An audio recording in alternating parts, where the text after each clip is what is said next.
Guys നോക്കൂ, ഞാൻ ഹിമാചൽ പ്രദേശിലെ വലിയ മലകൾക്ക് മുകളിലാണുള്ളത്. കണ്ടോ, ഇവിടെ ഫുള്ള് ഗ്രാമങ്ങളാട്ടാ. നോക്കിയേ, കണ്ടോ, നമ്മൾക്ക് ഒരുപാട് മുന്നോട്ടേക്ക് നടക്കണം. അങ്ങനെ ഞാൻ നമ്മുടെ ആൻ്റപ്പൻ്റെ ഒപ്പം കല്ലുപണി എടുത്ത് ആൻ്റപ്പൻ്റെ നാടും വിട്ട് മറ്റൊരു ഗ്രാമത്തിലേക്ക്. എന്നാ എൻ്റെ മോനെ, കുറേ കുന്നും മലയും കാടും കയറിയിട്ട് ഞാനിവിടെ എത്തിയത്. അപ്പോഴാണ് രണ്ട് ആട് ബ്രോക്കളോട് ഞാൻ സംസാരിച്ച് കമ്പനിയായി. അവന്മാരെ ആടിനൊന്നും തൊട്ട് ഞാൻ അവിടെ നിന്ന് ഇറങ്ങി.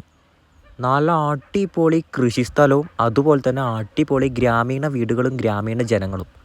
ഒന്നും പറയാനില്ല. എൻ്റെ മൊബൈലത്തെ ചാർജ് കഴിഞ്ഞു.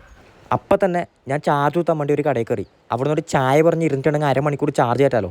ചായ പറഞ്ഞപ്പോൾ അവർ ചായപ്പൊടി എടുത്തിരുന്നു. നൈസായിട്ട് അവിടെ നിന്ന് ഇറങ്ങി വേറൊരു കടയിൽ കയറി. അപ്പോഴാണ് ഈ ചേട്ടൻ എനിക്ക് ചാർജ് കുത്താൻ വേണ്ടി 1 മണിക്കൂർ സമയം തന്നു. ഫ്രീ ആയിട്ട് ഒരു ചായയും ഒരു സമൂസയും തന്നു. ഹിന്ദി മാലൂം നെഹി, ഈ നാട്ടിൽ നിന്ന് ജീവിച്ച് പോണ്ടേ. ഒരു നാട് ഭംഗിയാവുന്നത് അവിടുത്തെ മനുഷ്യന്മാരെ പെരുമാറ്റം കൊണ്ടാണ്. അത് രണ്ടും എനിക്ക് കിട്ടി. നല്ല മനുഷ്യരും നല്ല ഗ്രാമവും. അങ്ങനെ ചെറിയൊരു ടൗൺ കിട്ടി. ടൗണും കടന്ന് ഞാൻ ഒരുപാട് മുന്നോട്ട് നടന്നപ്പം ഫോറസ്റ്റിലേക്കുള്ള എൻട്രിയാണ്. അപ്പോഴാണ് ഒരു ബായിയെ ഞാൻ കണ്ടത്, മക്രോണി ബായി.